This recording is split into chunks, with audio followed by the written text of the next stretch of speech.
गुजरात के सूरत शहर के सैयदपुरा बरियाली बाजार में 8 सितंबर की रात गणेश पंडाल पर हुए पथराव के बाद जिस तरह का तनाव फैला था, उससे कुछ भी हो सकता था। लेकिन पुलिस ने तत्काल एक्शन लेते हुए ऐसा होने से रोक दिया। पुलिस ने इस मामले में 6 नाबालिगों समेत 28 लोगों को गिरफ्तार किया है। 28 पत्थरबाजों की आज लालगेट पुलिस कोर्ट में पेशी हुई। कोर्ट में पेश करने के बाद सभी 28 पत्थरबाजों को रिमांड पर लिया जाएगा। वहीं गणेश पंडाल पर पथराव करने वाले सभी 6 नाबालिगों को जुवेनाइल कोर्ट में पेश करके बाल सुधार गृह में भेजा जा चुका है। सूरत के सैयदपुरा में गणेश पंडाल पर हुआ पथराव और उसके बाद सैयदपुरा पुलिस चौकी के बाहर इकट्ठा भीड़ पर पथराव और हिंसा के आरोपियों को अब आप देख सकते हो कि सूरत पुलिस उमरा पुलिस थाने से कोर्ट के लिए ले जा रही है।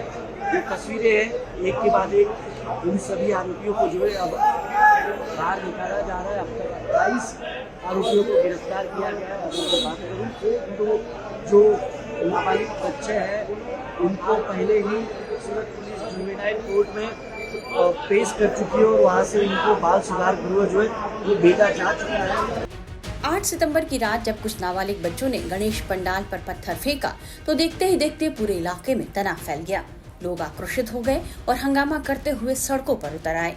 सैकड़ों लोग गणेश पंडाल के करीब 500 मीटर दूर स्थित पुलिस चौकी पहुंच गए। देखते ही देखते दोनों समुदाय के लोग आमने सामने आ गए, लेकिन पुलिस ने मामला संभाल लिया। सूरत पुलिस कमिश्नर अनुपम सिंह गहलोत ने टाइम्स नाउ नवभारत को यह बताया है कि नाबालिग बच्चों के हाथ में जिसने भी पत्थर थमाए हैं उस दिशा में जांच चल रही है। पुलिस बच्चों के माता पिता से भी पूछताछ कर रही है। जिस तरीके से बच्चों का इस्तेमाल किया गया है पंडाल पर पथराव के लिए, उसके बाद पुलिस चौकी के बाहर भीड़ इकट्ठा होती है, बड़ी तादाद में पुलिस फोर्स होती है, उस वक्त भी पथराव, ये मकसद कुछ निकल कर सामने आया इन्वेस्टिगेशन में। ये जो पहली घटना बनी थी, एक गणेश पंडाल पे 6 माइनर बच्चों ने पत्थर मारा था। उस पत्थर मारने के बाद वहाँ पे जो बंदोबस्त पुलिस थी तुरंत बच्चों को पकड़ के वहाँ से सैयदपुरा चौकी पे लाई। चौकी पे फिर ये फरियाद इनके FIR लेने की कामगिरी चल रही थी। उसी समय जो है कुछ अपने रजुआत करने के लिए कुछ लोग आए, काफ़ी करीब 100-200 की संख्या में। फिर उसके बाद रजुआत चल रही थी, उसके सामने एक विस्तार है जो कि पूरा मुस्लिम विस्तार है, वहाँ से पत्थर मारा हुआ। पुलिस खड़ी हुई थी। पुलिस जो पत्थर से थोड़ा पुलिस हमारे अधिकारी जवानों को भी इंजरी हुई। पुलिस ने तुरंत एक्शन लिया, लाठीचार्ज किया और टीयर गैस छोड़ के उनको भगाया और साथों साथ अंदर घुस के उसमें बहुत सारे आरोपियों को पकड़ा तुरंत। और फिर बाद में हमारे CCTV फुटेज के हिसाब से और अलग अलग जो उनको वीडियोस मिले उसके हिसाब से कॉम्बिंग करके टोटल कुल 28 जितने आरोपियों को रात को ही कल पकड़ा गया जो है। और उसमें इस समग्र घटना में ये जो स्टार्टिंग हुई, जो माइनर्स 6 बच्चे थे, वहाँ से स्टार्टिंग किया गया और ये बच्चे ने जानबूझ के मारा था। तो हमारी अभी इन्वेस्टिगेशन में ये चल रहा है कि इनके पीछे कौन ऐसा था जिसने किसी ने इनको उस्केरा था या तो इनको कुछ थोड़ा सा भड़काया था किस तरह करने के लिए, या इन लोगों ने खुद अपने से किया। उसको हम लोग इन्वेस्टिगेशन कर रहे हैं। FIR उनके विरुद्ध में, बच्चों के विरुद्ध में दर्ज की गई है। 6 बच्चों के विरुद्ध में। दूसरे FIR जो मॉब था जिसने पत्थर मारा किया उसके विरुद्ध में IPC 3 जूना अभी BNS सेक्शन में, लेकिन पहले का जो जान चली जाए उस तरह से अटेम्प्ट करना, तो 307 जो पहले होता था वो जो हम लोगों ने गुना दाखिल किया और पुलिस पे असॉल्ट और पब्लिक को भी इंजरी का जो है, तो उसमें 28 जितने आरोपी पकड़े हैं। और तीसरा गुना ऐसे था कि कोई 2 कार को ब्रिज के नीचे थे वहाँ पर जलाया गया और 2 कांच कार तोड़े गए। इन 3 गुनाहों में अभी तक हम लोगों ने 6 माइनर्स के ऊपर जो जुवेनाइल जस्टिस एक्ट के प्रमाण हम लोगों ने उनको जो कार्रवाई होती है वो करके कोर्ट में प्रोड्यूस किया जा रहा है। और 28 आरोपी हैं जिनको अरेस्ट किया गया, उनके लिए हम लोग रिमांड लेके कि कितने और लोग इसमें शामिल थे, जो है किस तरह से उनकी प्लानिंग हुई, कब इन्होंने प्लान किया, वो उस तरह उसके आगे फर्दर इन्वेस्टिगेशन के लिए उनका हम लोग रिमांड लेकर आगे कार्रवाई करेंगे। लेकिन अभी 28 लोग हमारे पास है जो है। अभी बच्चों को भड़काने वालों का भी कुछ खुलासा नहीं हो पाया कि आखिरकार ये मानसिकता किसकी थी, ये विचारधारा किसकी थी।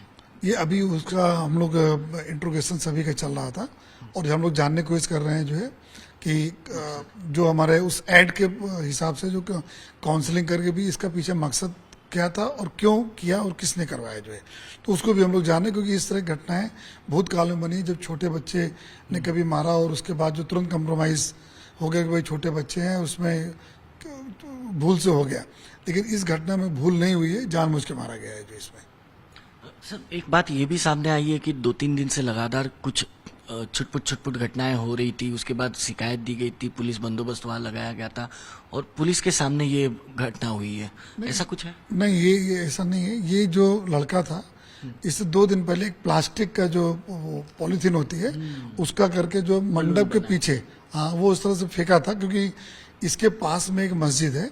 अभी ये नियाज चल रहा है, जो ईद का त्यौहार है 16 तारीख को, तो नियाज जब चलता है तो शाम को ये लोग सारे लोग जो नियाज लेने के लिए जाते हैं, तो ये बच्चे भी उस मस्जिद में रोज जाते हैं लेने के लिए। तो वहां से लेके निकलते समय 2 दिन पहले भी जिनके हाथ पॉलीथीन था वो भी उसने मंडप के पीछे फेंका था। तो उस समय जो मंडप के पीछे फेंका था तो अपने को ये मंडप वालों ने बताया था, इसीलिए वहां पर ऑलरेडी पुलिस का बंदोबस्त था, इसीलिए जैसे ही वहां से भागे और तुरंत इनको पकड़ लिया गया। वहां पे डिप्लॉयड थी, पुलिस डिप्लॉयड थे, लेकिन जब बच्चे निकले तो इनको लगा कि हम बच्चे, हमको कौन देखेगा, इतने सारे लोग नियाज करके निकले हैं। उसमें जो चलते चलते फेंका जो है, तो इमीडिएटली ऑटो रिक्शा को पकड़ा गया, जिसमें से 6 लोग वहीं ऑन द स्पॉट पकड़ लिए गए। तो ऑलरेडी वहां से बंदोबस्त था। ये उससे पहले प्लास्टिक का वो फेंका गया था, पाउच करके फेंका गया। सोची समझी साजिश लग रही है सर, क्योंकि बच्चों पर नजर किसी की पड़ेगी नहीं, पुलिस भी होगी तब भी इतना ध्यान कोई देगा नहीं। लगता है कि कोई बहुत बड़ा मास्टरमाइंड सूरत का ही इसके पीछे है। जनरली बच्चों को जहां तक आता है उसमें सब एक मर्यादा हो जाती है, हमारे कायदा कानून की भी। और ये कुछ लोगों को बताया भी जाता है कि भाई बच्चे कुछ करेंगे तो ज़्यादा कुछ ऐड के प्रमाणे ज़्यादा इनके विरुद्ध में कुछ कार्रवाई नहीं होगी। तो इसीलिए हम लोग ये पूरी जो टीम है, जो क्राइम ब्रांच की टीम, इसको इंट्रोगेट कर रही है सभी को, और सभी से जो अलग अलग जो मेन आरोपी जो 28 पकड़े गए उनका इंट्रोगेशन चल रहा है। और बाकी जो भी जितने भी इसमें हमारे कड़ियाँ जोड़ के यही हम जानने का पूरा कोशिश कर रहे हैं कि इसके पीछे कौन है कि जो बैठ के जो दूरी संचार कर रहा है। इस बीच पुलिस ने सूरत से ही फुटपाथ पर रहने वाली ऐसी 2 महिलाओं को गिरफ्तार किया है, जिस पर गणेश प्रतिमा को तोड़ने के आरोप हैं।